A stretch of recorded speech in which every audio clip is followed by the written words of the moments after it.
ভক্তি যার ভগবান তার সর্বশাস্ত্রে কয়, ভক্তি না থাকিলে কৃষ্ণে ভজিলেও কি হয়। যে ভগবান আমাদের জন্ম থেকে মৃত্যু পর্যন্ত তিনি দায়িত্ব বহন করে চলেছেন, যদিও ভগবান সব জায়গায় আছেন, কিন্তু তথাপিও আমরা সাধারণত কলির জীব। ভগবান তার প্রতি আস্থা, দেখুন ভগবান সব জায়গায় আছে। আপনারা বলবেন তাহলে মন্দির করবার দরকার কি? মন্দিরের বাইরেও তিনি আছেন, মন্দিরের মধ্যেও তিনি আছেন, তাহলে আলাদা করে তো মন্দির করবার দরকার নেই। বলে বাবা এই জন্য দরকার যে বাতাস সব জায়গায় আছে, হাওয়া সব জায়গায় আছে, বাইরেও আছে, ঘরের ভেতরেও আছে। তাহলে আপনি আলাদা করে গ্রীষ্মকালে সিলিং ফ্যান চালিয়ে, ফ্যানটা চালিয়ে বাতাসটা নেন কেন? বাতাস তো সামনেও আছে, পেছনেও আছে, ঘরেও আছে, বাইরেও আছে।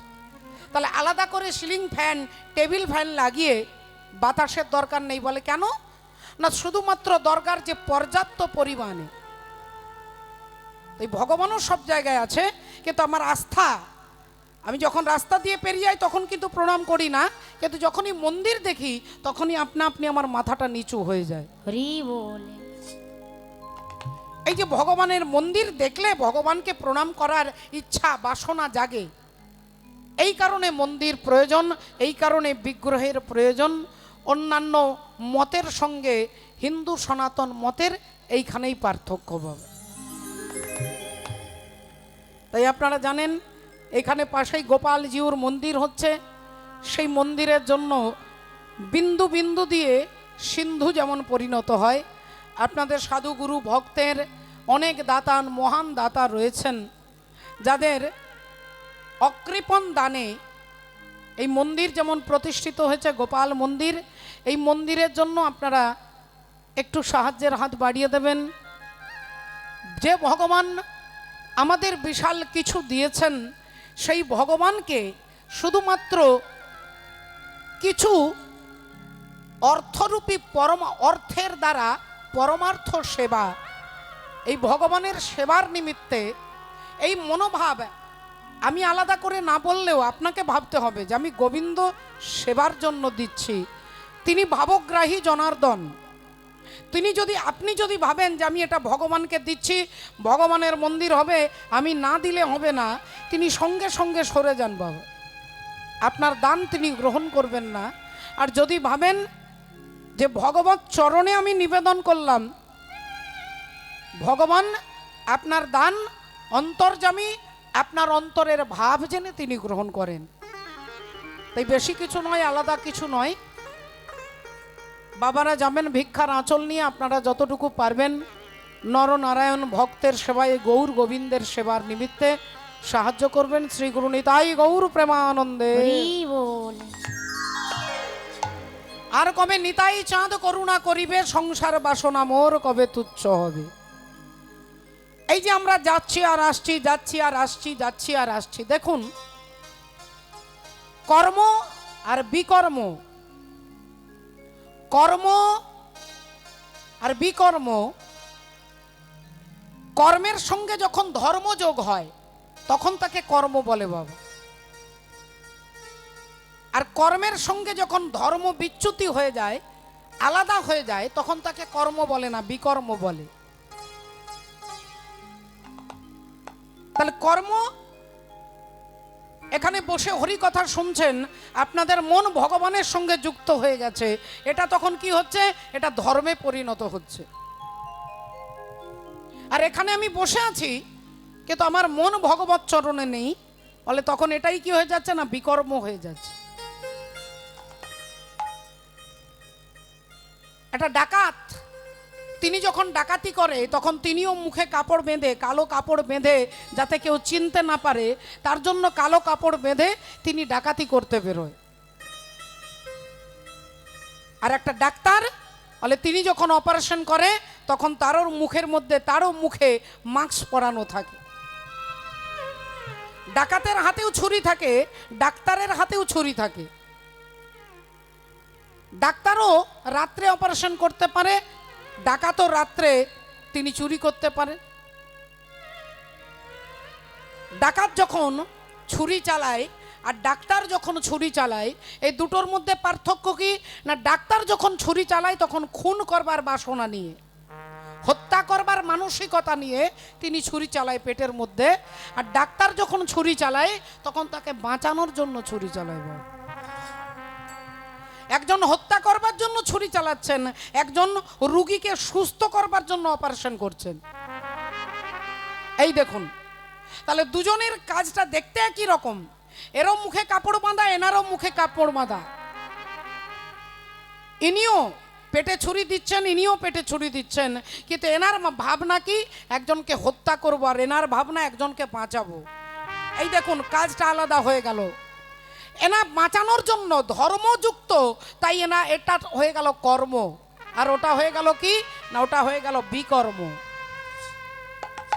তেমনি ভগবানের নাম, ভগবানের সেবা, ভগবানের কীর্তন, এই কীর্তনের সঙ্গে যদি ভক্তি যুক্ত হয় তাহলে ভগবান সেই ভক্তিতে তিনি বাধা পড়ে যায় বাবা। আর যখনই আমি ভাববো যে আমি আমার একটা স্বার্থের জন্য, আমার একটা ছেলে, একটা নাতি, একটা নাতনি, ছেলের চাকরি, যখনই এই বাসনা যুক্ত হয়ে যায় তখন সেটা ধর্ম হচ্ছে না, সেটা সাংসারিক কামনা বাসনা হয়ে যায়। তাহলে ভগবানকে ভালোবেসে ভগবানকে চাওয়া, রাধে, তাকে ভালোবেসে তাকে চাওয়া, তারই নাম হচ্ছে প্রেম, তারই নাম হচ্ছে ভক্তি। সেই ভক্তি প্রদান করতে আমার নিতাই গৌর সুন্দর তিনি করুণা করে নেমে এলেন। ওরে প্রেম নিবিয়াই, ওরে প্রেম নিবিয়াই বদন ভরে, বলে রে হরি না। ওরে প্রেম নিবিয়াই বদন ভরে, বলে রে হরি না। প্রেম নিবিয়াই বদন ভরে, বলে না হরি না। এ প্রেম এনেছিল ব্রজের বাঁকা,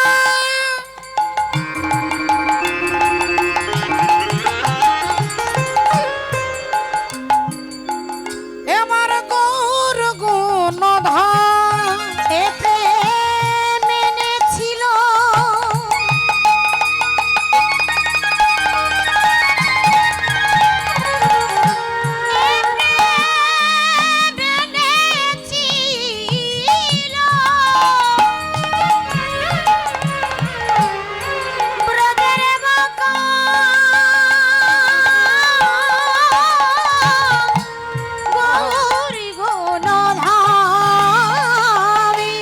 প্রেম নিবিয়াই বদন ভরে, বলে রে হরি না।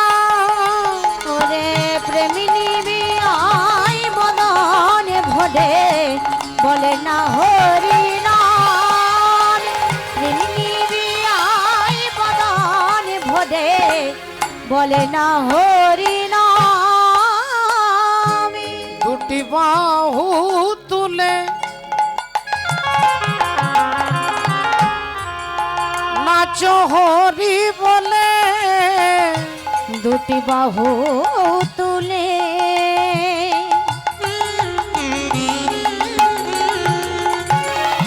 নাচো হরি বলে। দুটি বাহু তুলে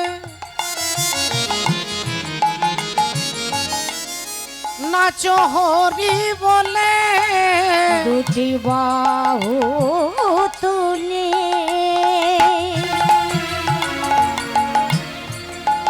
নাচো হরি বলে। এই প্রেমে তোমাদের, এই প্রেমে তোমাদের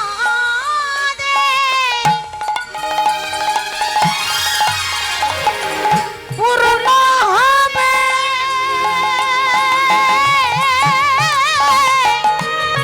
সকল মনস্কামী।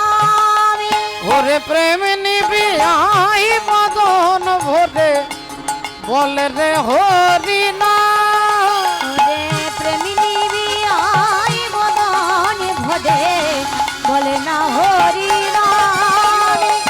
প্রেমী নিবি আই বদনে ভদে বলে না হরি নাম।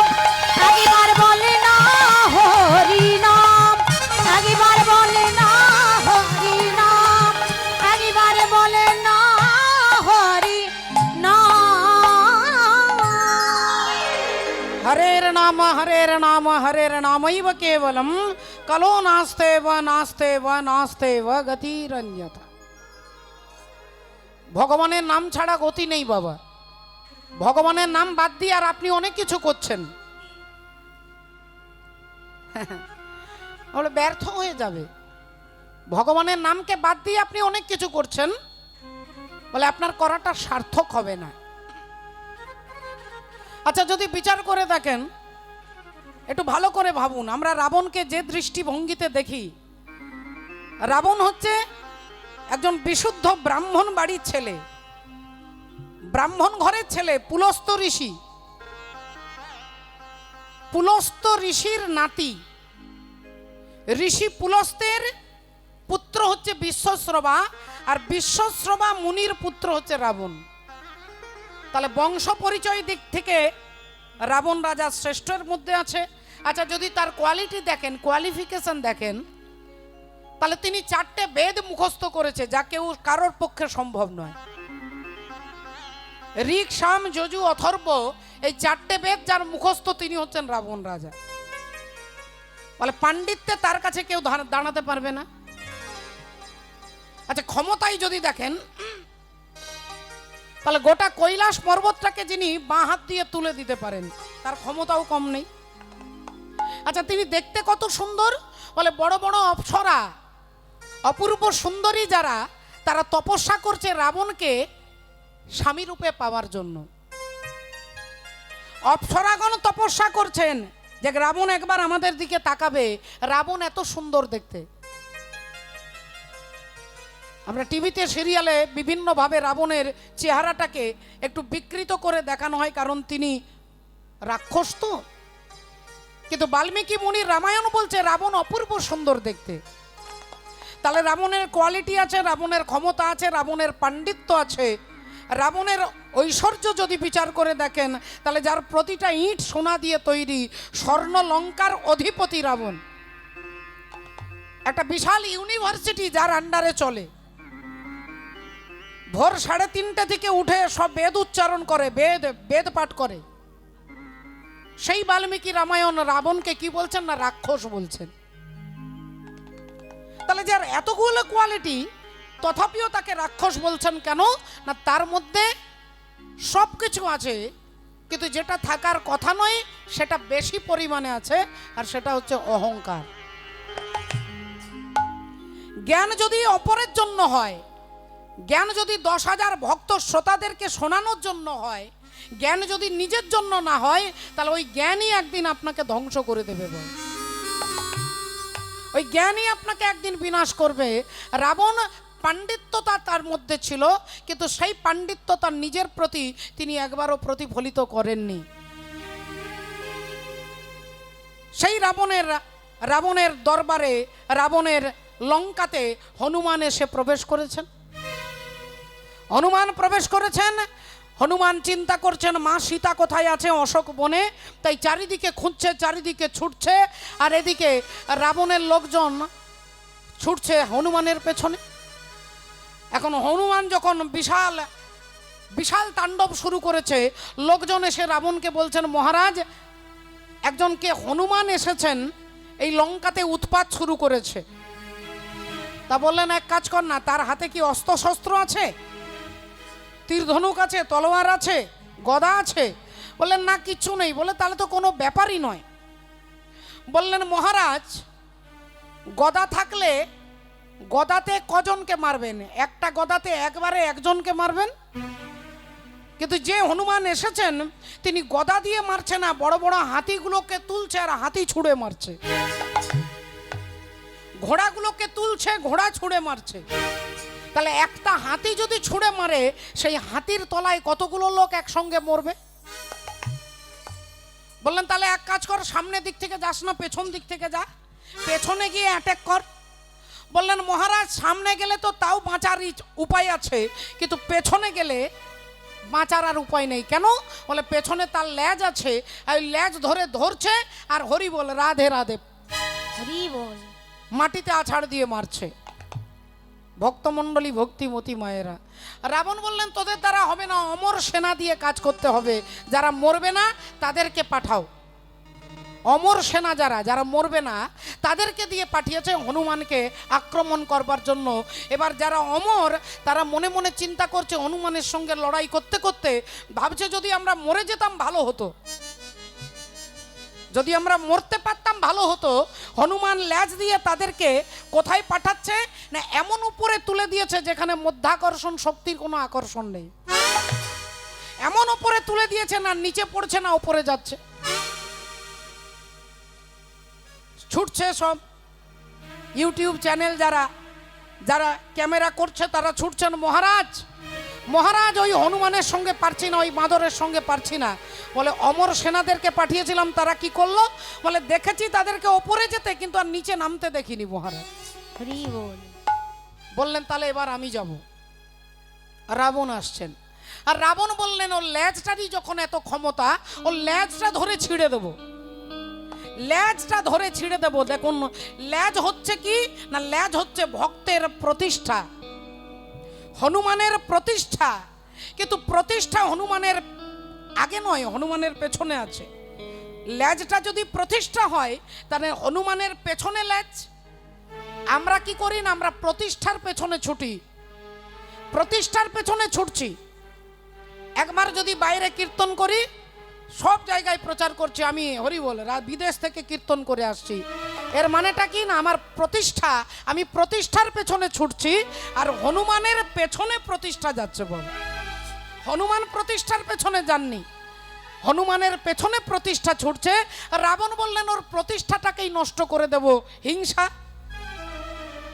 হিংসা, রাধে রাধে। কি করে ওকে টেনে নামানো যায়? প্রতিষ্ঠাকেই ছিঁড়ে দেবো। এই হনুমানের লেজটা ধরে রাবণ ধরেছে শক্ত করে, আর যেই ধরেছে অমনি হনুমান ওপরের দিকে উঠে গেছে। এমন ওপরে উঠেছে যে রাবণ ভাবছিলেন হনুমানের লেজটা ছিঁড়ে দেবে, সেই রাবণ তখন শিব ঠাকুরকে ডাকছে, বাবা যেন লেজটা না ছিঁড়ে যায়, লেজটা যেন না ছিঁড়ে যায়, কারণ এবার লেজ ধরে সে ঝুলছে। এবার লেজ ধরে যখন ঝুলছে তখন ঠাকুরকে ডাকছে যে যেন লেজটা না ছুড়ে যায়, ছিঁড়ে গেলে আমিও পড়বো, আমিও মরবো। হরি বল রাধে। ভক্তমণ্ডলী, ভক্তিমতী মায়েরা, সেই লেজের দ্বারা গোটা রাবণের লঙ্কা পুড়ে ছাই হয়ে গেল। আজকে ভালো করে ভেবে দেখুন, আমাদের ঘরে ঘরে আগুন লাগছে, আগুন লেগেছে, আগুন জ্বলছে, এর কারণটা কি? আগুনটা হচ্ছে কি, আগুন হচ্ছে সংসার দাবানল। কেন আমাদের ঘরে আগুন লেগেছে? আমরা ভাবি আমার ঘর, আমার বাড়ি, আমার ছেলে, আমার গাড়ি, আমার জমি, আমার টাকা, আমার পয়সা। এই আমার বোধটা যেখানে আছে সেখানে হচ্ছে অহংকার। আমার গাড়ি, আমার বাড়ি, আমার ছেলে, আমার জামাই, এই আমার বলছি বলে সংসার দাবানলে দাউ দাউ করে জ্বলছে। গোটা লঙ্কা জ্বলেছিল, কিন্তু বিভীষণের ঘর জ্বলেনি। কেন না, বিভীষণ তার ঘরের মধ্যে লিখে রেখেছেন ভগবানের নাম, রামচন্দ্রের নাম লিখে রেখেছেন। কেন না, তিনি বুঝিয়ে দিচ্ছেন ঘরটা আমার নয়, ঘর হলো তোমার ঘর। আমার যা কিছু, এ কোনো কিছুই আমার নয়, সবই হচ্ছে তোমার। তাহলে আপনি যদি ভাবেন যে ঘর আমার নয়, ঘর তোমার, ছেলে তোমার, নাতি তোমার, জামাই তোমার, আপনার ঘরে অশান্তির আগুন কখনো জ্বলতে পারবে না। বাবা, দাবানলটা জ্বলে কারণ আমাদের কোথাও একটা অহংকার বোধ আছে। এই অহং বোধটা থেকেই অশান্তির দাবানল জ্বলছে। এই দাবানলটাকে নির্বাপন করতে এলেন কে না, চৈতন্য ভগবান এলেন। তব কথামৃতম তপ্ত জীবনম, হরি বল। ভগবানের নামের দ্বারা আগুনকে নির্বাপিত, নেভানোর জন্য চৈতন্য ভগবান কি দিলেন? বললেন জল দিয়ে গেলাম। জলটা কিসের জল না, ভক্ত যদি একবার দুহাত তুলে কেঁদে কেঁদে ভগবানকে ডাকতে পারে, বলে সেই নয়নের জলে অশান্তির দাবানল নিভে যাবে। হরি হরি বল। হাসি মাখা বদনে আর ছল ছল নয়নে ও গো আনন্দ কাননে মন ভ্রময় নিবার একবার হরি বল মনে রে আমার হরি একবার হরি বলো মনি রে আমার একবার হরি বলো মনি রে আমার একবার হরি বলো মনি রে আমার হাসি মাখা বদনে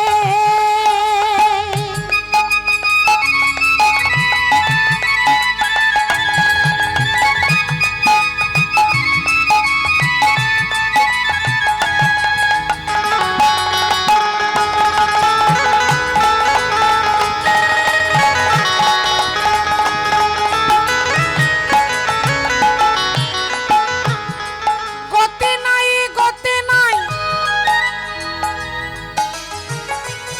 এই হরি নাম ছাড়া কণ্ঠ ভরিয়া গাও হয়ে আত্মহারা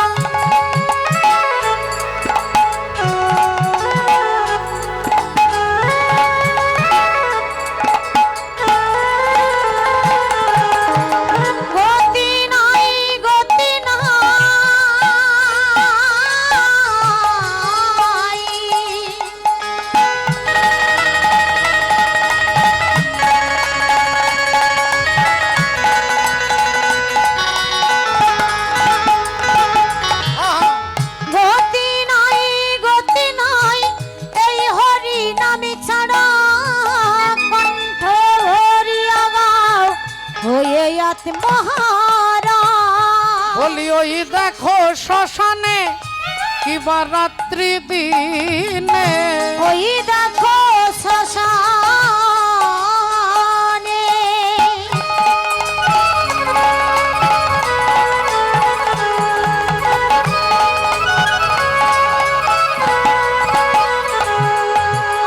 আর ওই দেখো শ্মশানে কিবা রাত্রি দিনে ওগো পুড়িতেছে মানুষের কত অহংকার হরি বলো মনি রে আমার একবার হরি বলো মনি রে আমার একবার হরি বলো মনি রে আমার একবার হরি বলো ও মনি রে আমার তাই হরিবলা ঠাকুর হরিবল বলাতে এলেন পদকর্তা বলছেন বিষয় ছাড়িয়া কবে শুদ্ধ হবে মন বিষয় ছাড়িয়া কবে শুদ্ধ হবে মনে কবে হাম হের সেই মধুর বৃন্দাবন কবে হাম হেরব সেই মধুর বৃন্দাবনে কবে হাম হেরব সেই মধুর বৃন্দাবনে ওগো রূপ রঘুনাথ পদে হইবে আকুতি রূপ রঘুনাথ পদে হইবে আকুতি কবে হাম বুঝব সেই যুগল প্রীতি কবে হাম বুঝব সেই যুগল প্রীতি কবে হাম বুঝব সেই যুগল প্রীতি রূপ রঘুনাথ পদে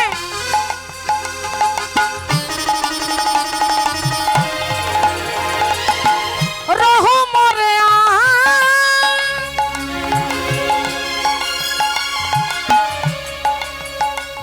আর প্রার্থনা করয়ে সদা নরোত্তম দাস প্রার্থনা করয়ে সদা নরোত্তম দাস প্রার্থনা করয়ে সদা নরোত্তম দাস আজ প্রার্থনা কর এ সদা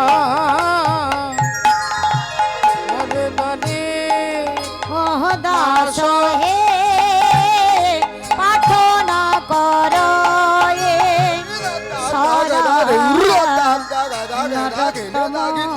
নরোত্তম দাস হে করুণা করো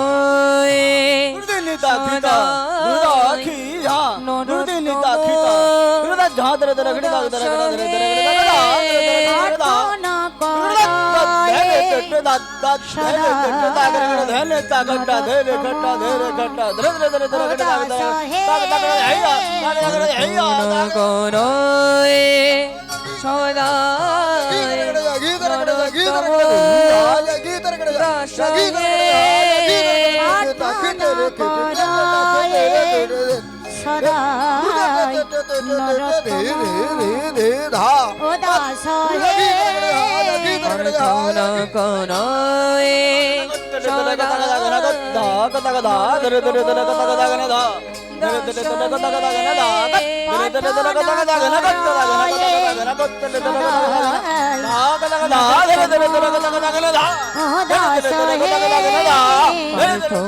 করো সদাই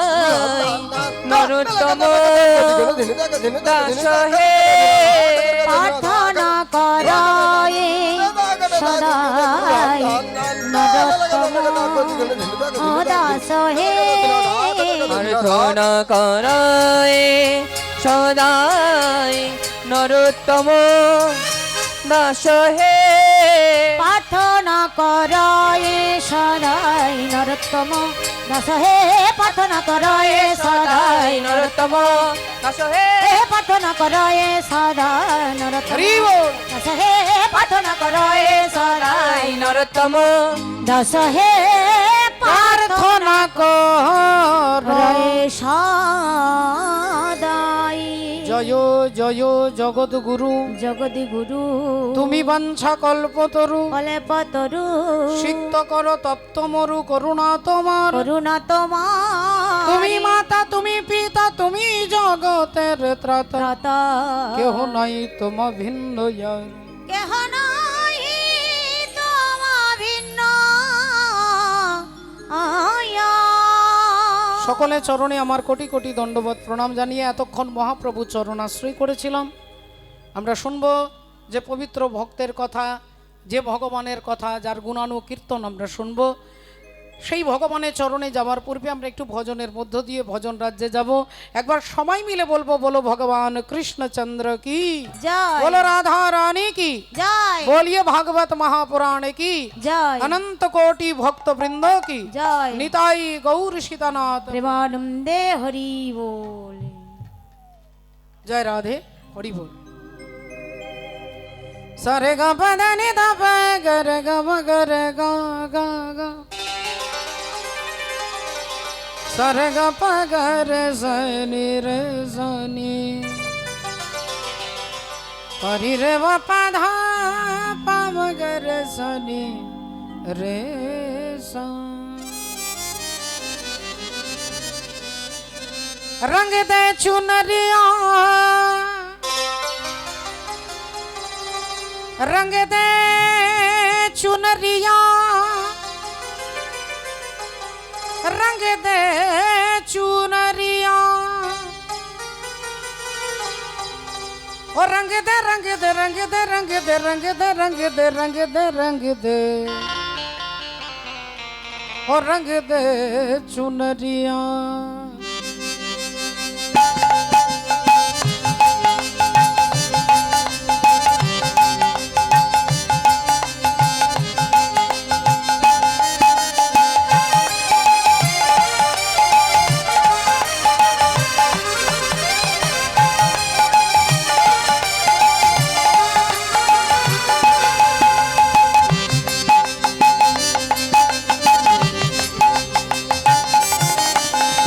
ओ शाम पिया बोरी रंग दे चुनरिया रंग दे चुनरिया रंग दे चुनरिया।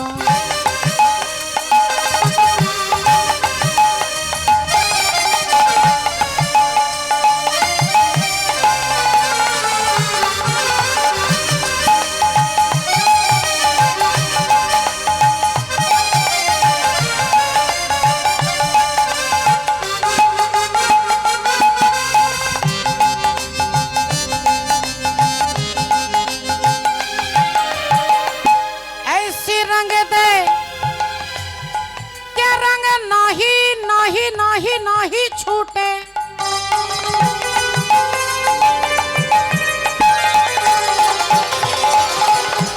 এমন রং দেবে যেটা কাপড় থেকে উঠবে না।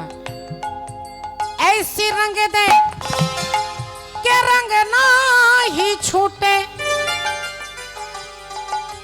ओ धोबिया धोए चाहे ये सारी उमरिया ओ शाम पिया बोरी रंग दे चुनरिया।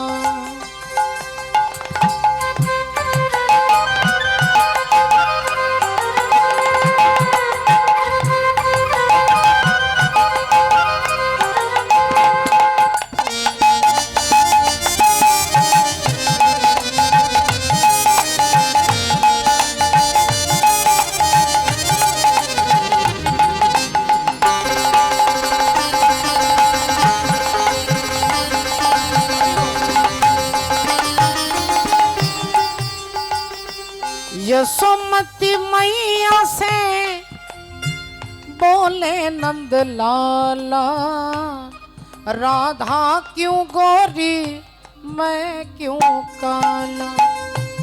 यशोमती मैया से बोले नंद लाला राधा क्यों गोरी मैं क्यों काला।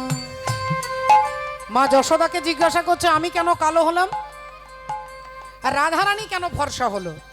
ছোট্ট গোপাল কেঁদে কেঁদে মাকে জিজ্ঞাসা করছে আমার গায়ের রং কালো হলো কেন আর রাধারানী কেন এত ফর্সা হলো। মা কি বলবে এর উত্তর? কোনো ছেলে যদি মাকে জিজ্ঞাসা করে আমি কালো হলাম কি করে, মা কি বলবে? মা তখন চিন্তা করছে কি বলে গোপালকে শান্ত করা যায়। মা বুদ্ধি করে বলছে বলি মুস্কাতি মাইয়া सुन मेरे प्यारे बोली मुस्काती मैया सुन मेरे प्यारे कारी आधी यारी आधी रात को तू आए। তুই রাত্রিবেলায় হয়েছিস আর রাত্রিবেলা হচ্ছে ঘোর অন্ধকার কালো, তাই রাত্রে হয়েছিস বলে তোর গায়ের রং কালো হলো। আর রাধারানী দিনের বেলায় হয়েছে তাই তিনি সূর্যের আলোতে তার সোনার মতো গায়ের রং হয়েছে। ছেলেকে সান্ত্বনা দিচ্ছে কারি আধি আরি আধি রাত কত আয়ে কালি নয়নওয়ালি ने यू हो काली नयनवाली ने यू ऐसा जादू डारा इसलिए काला। और रंग दे रंग दे रंग दे रंग दे रंग दे रंग दे रंग दे रंग दे रंग दे चुनरिया।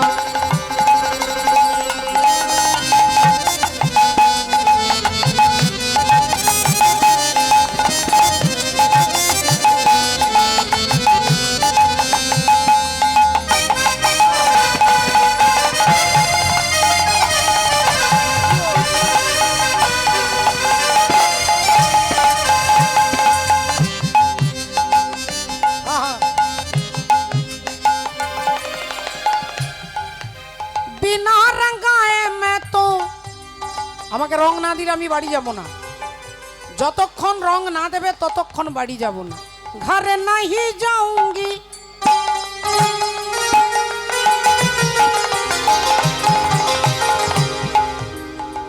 बिना रंगाए मैं तो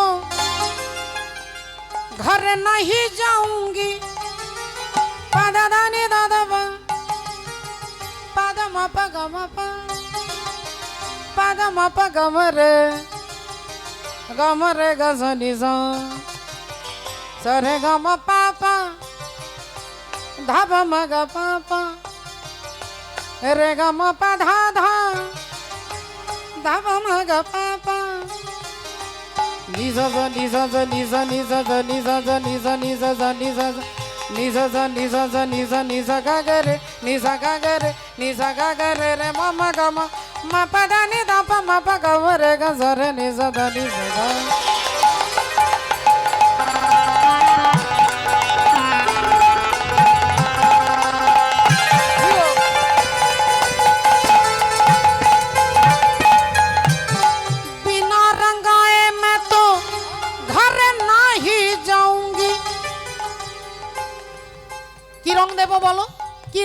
তোমার কি কালারটা পছন্দ আমাকে বলো, লাল নেবে, হলুদ দেবো না সবুজ দেবো না নীল দেবো, কি রংটা তোমার পছন্দ বলো। রাধারানী বলছে এমন একটা রং দেবে, রং আমার কাপড়ে নয়, রং আমার হাতে নয়, রং আমার মুখে নয়, রং আমার চিত্তরূপী আমার আত্মারূপী ওড়নার মধ্যে তুমি রংটা লাগিয়ে দেবে। যে রং লাগালে তোমাকে ছাড়া জগতে আর কোনো রং, এ জগতের সব কিছু কোনো কিছুই আমাকে আকৃষ্ট করতে না পারে, সেরকম রং তুমি আমাকে দেবে।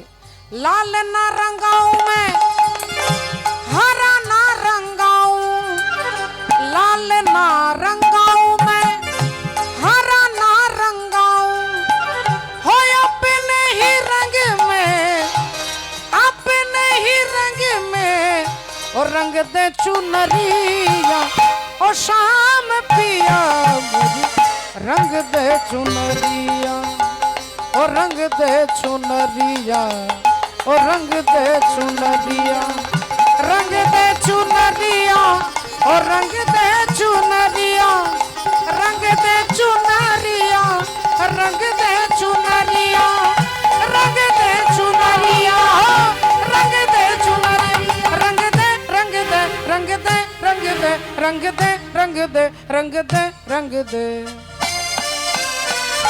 रंग दे चुनरिया, रंग दे चुनरिया, रंग दे चुनरिया, रंग दे चुनरिया।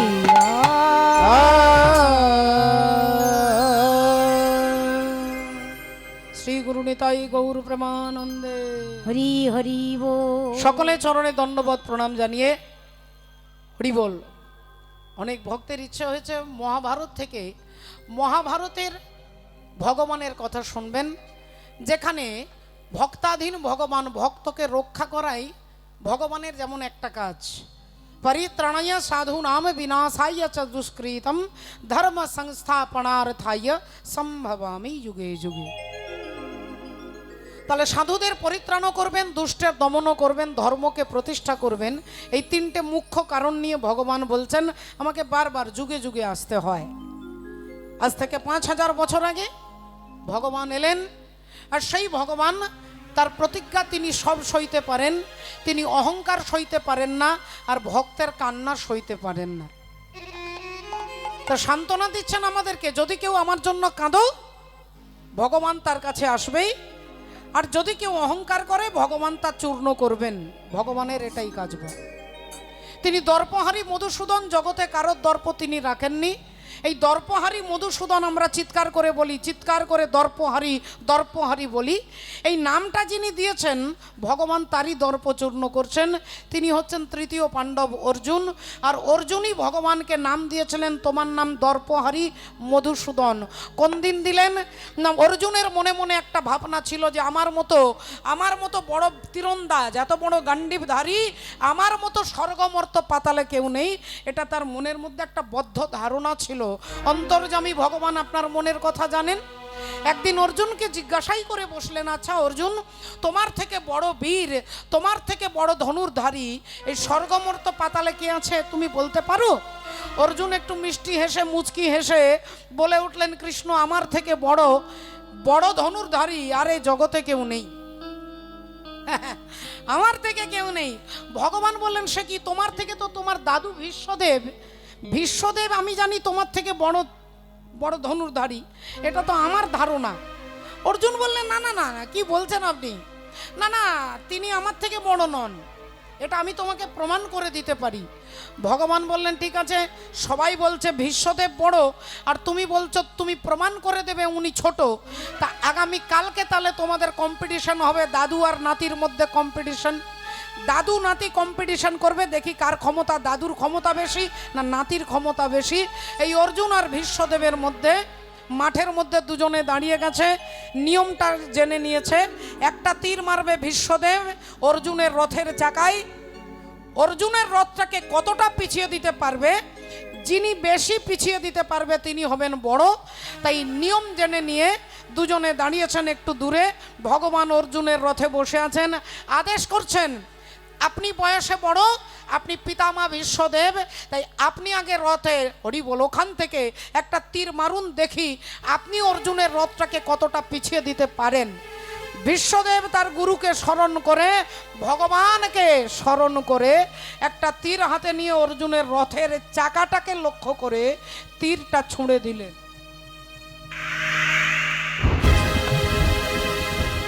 আর যেই তীরটা ছুঁড়ে দিলেন আর চাকাতে গিয়ে যেই তীরটা লাগলো, অর্জুনের রথটা এখান থেকে ওই বাঁশটা পর্যন্ত এই 8 হাত 8 ধনু 8 ধনু পিছিয়ে গেল। যেই 8 ধনু পিছিয়ে গেছে, ভগবান বললেন, গুনে গুনে দেখলেন 8 ধনু পিছিয়ে দিয়েছো, বেশ ঠিক আছে, তাহলে আপনার রেজাল্ট, আপনি 8 ধনু পিছিয়েছেন। এবার অর্জুন তুমি দেখো দেখি তোমার কত ক্ষমতা। অর্জুন অমনি ভীষ্মদেবের রথের চাকাটাকে লক্ষ্য করে যেই তীরটা ছুড়ে দিয়েছে,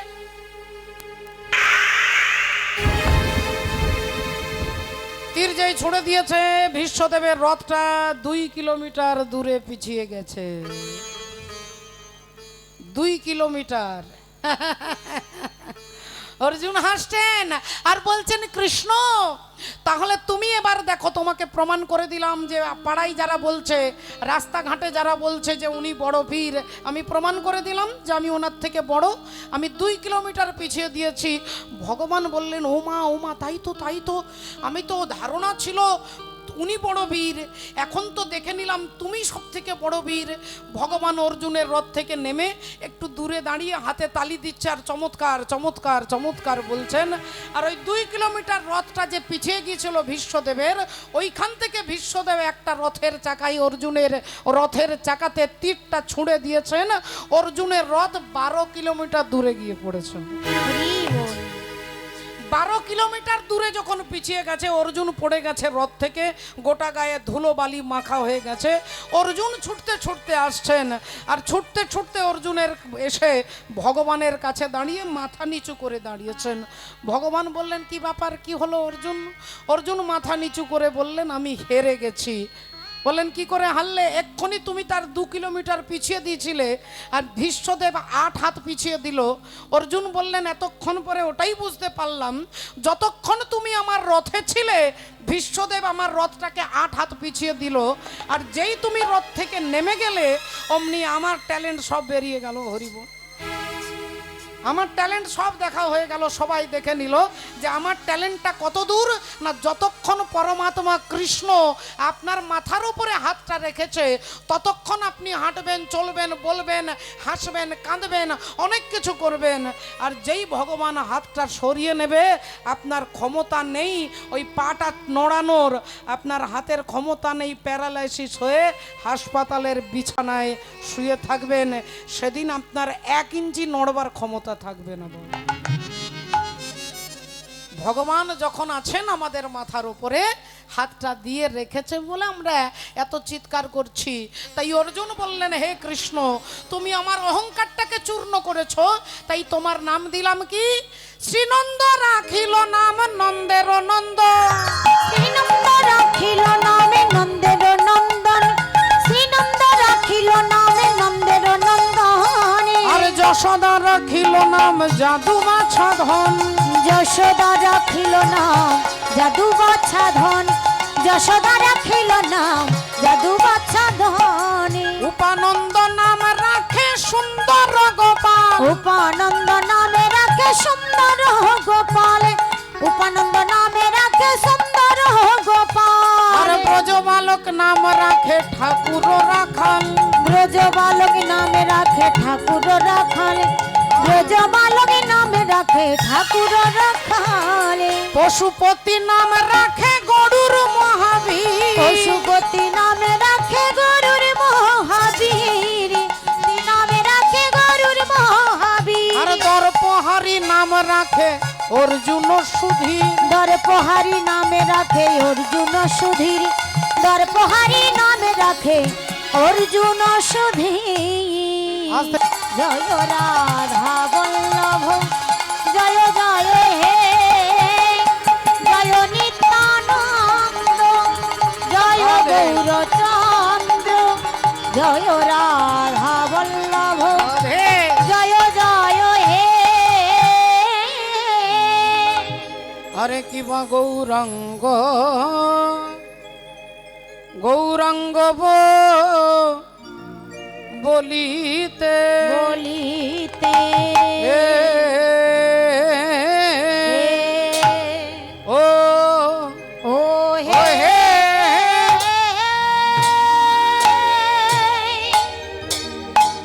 আয়ে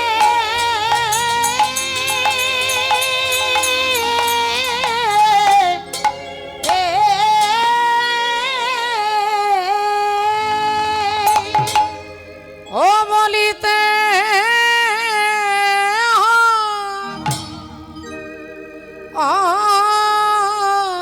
হবে এ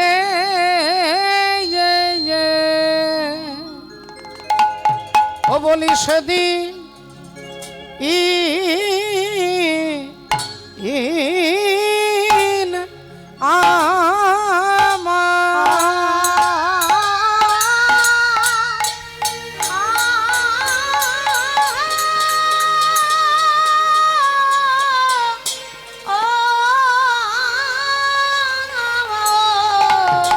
বলো সেদিন আমার কবে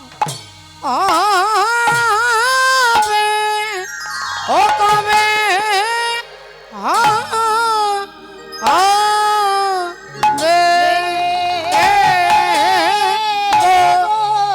আহা আহা মরি গৌরা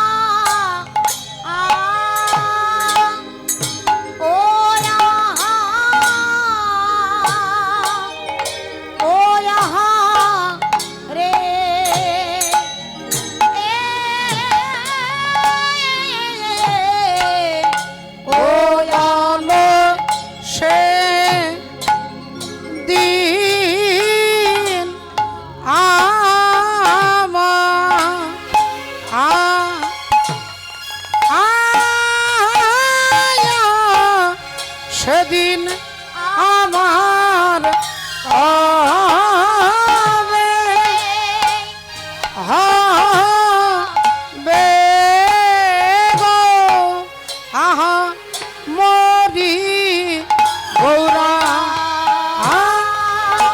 ও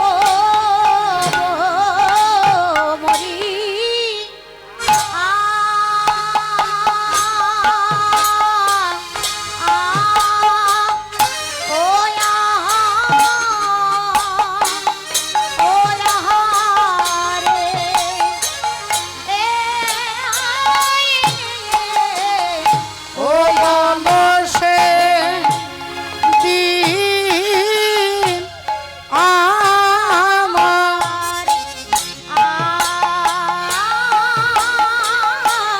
সেদিন আবার হবে গো আহা মরি ও বলি মরি আয়া আহারে হে বলো সেদিন আমার আর সেদিন আমার হবে হবে আহা মরি গৌরা মরি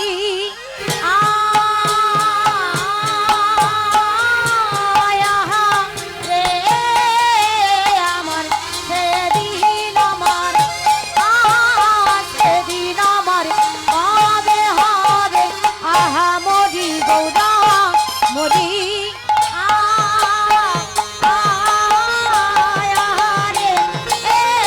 আমার সেদিন আমার সেদিন আমার কবে হবে আহামরি গৌরাঙ্গ মরিয়া আহায় রে বলো সেদিন আমার সেদিন আমার হবে হবে আহা মরি গৌরা মরিয়া আয় হায় আমার সেদিন আমার হবে হবে আহামরি গৌরাঙ্গ গৌরাঙ্গ লিতে হবে গৌরাঙ্গ লিতে হবে।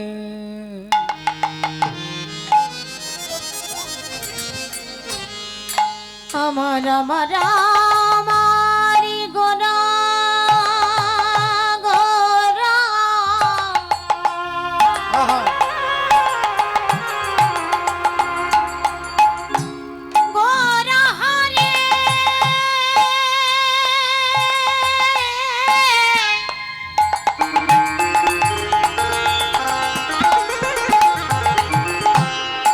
আমার আমারি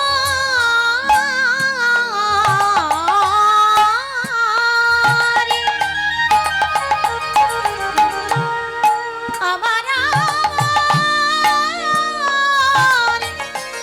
আমার গোরারে কি ভাবে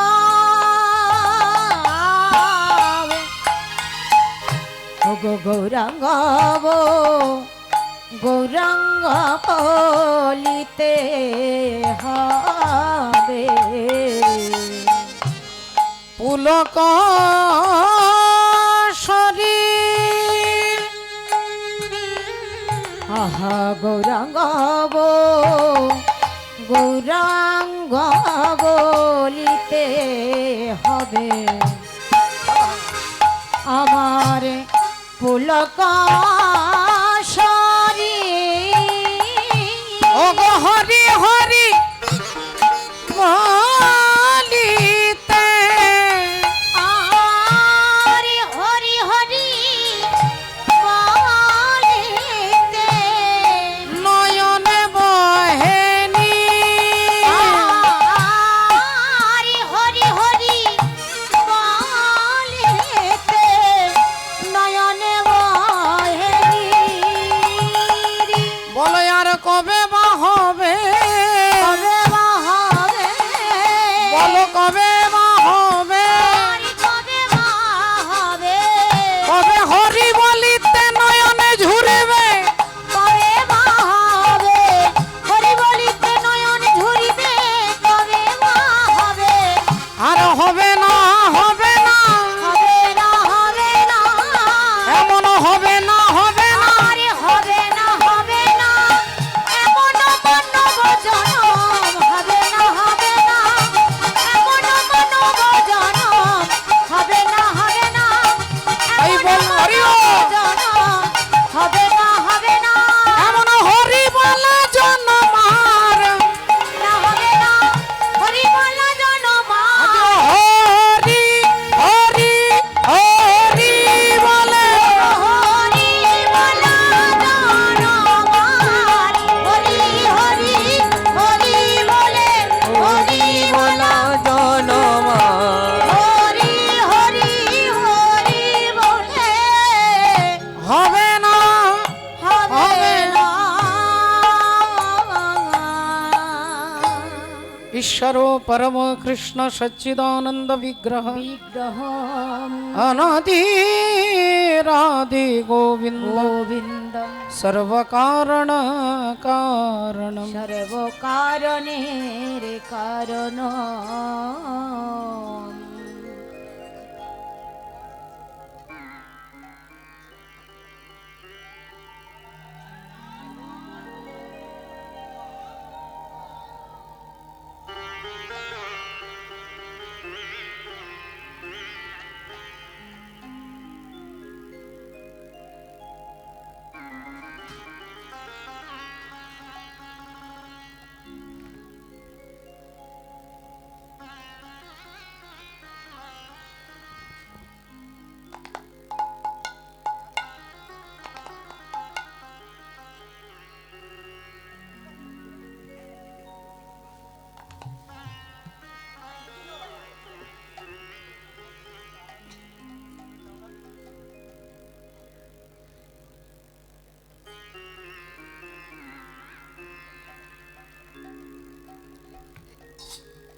হরি বল হরে কৃষ্ণ জয় গুরু জয় নিতাই উপস্থিত সমস্ত বৈষ্ণব মণ্ডলী, ব্রাহ্মণ মণ্ডলী, মাতৃমণ্ডলী, পিতৃমণ্ডলী সকলের শ্রীচরণে জানাই আমার কোটি কোটি সশ্রদ্ধ ভক্তিপূর্ণ দণ্ডবত প্রণাম। প্রণাম জানাই মহতি হরিবাসরের যারা উদ্যোক্তা তাদের সকলের শ্রীচরণে জানাই প্রণাম। প্রণাম জানাই এলাকার সমস্ত দেবদেবী তথা অনন্ত কোটি বিশ্ব ব্রহ্মাণ্ডের কোটি কোটি ভক্তবৃন্দের শ্রীচরণে আমার কোটি কোটি দণ্ডবত প্রণাম জানি।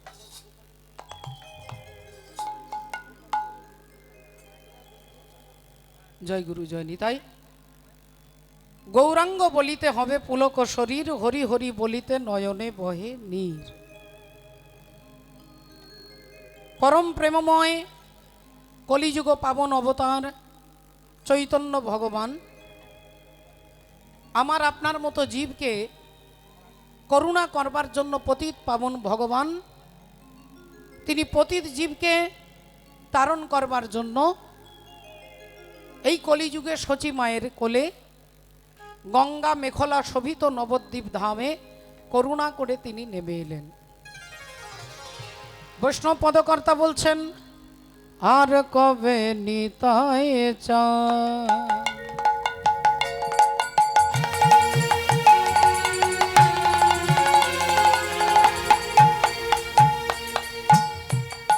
করুণা করিবে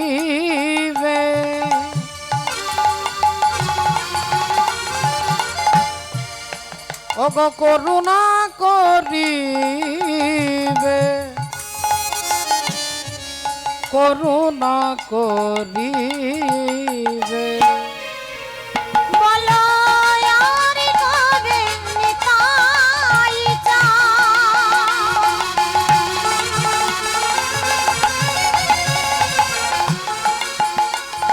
বলো করুণা করিবে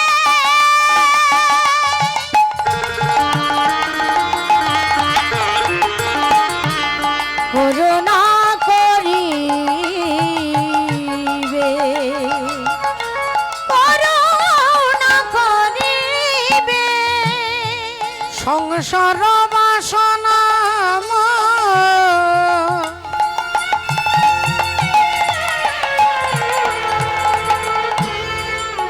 কবে তুচ্ছ হবে, সংসার বাসনা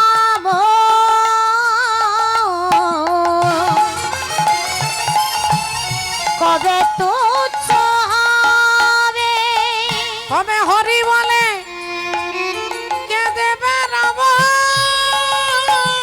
কবে হরি বলে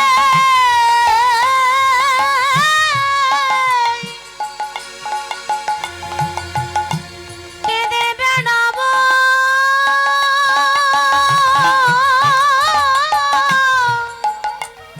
মুখে হরি হরি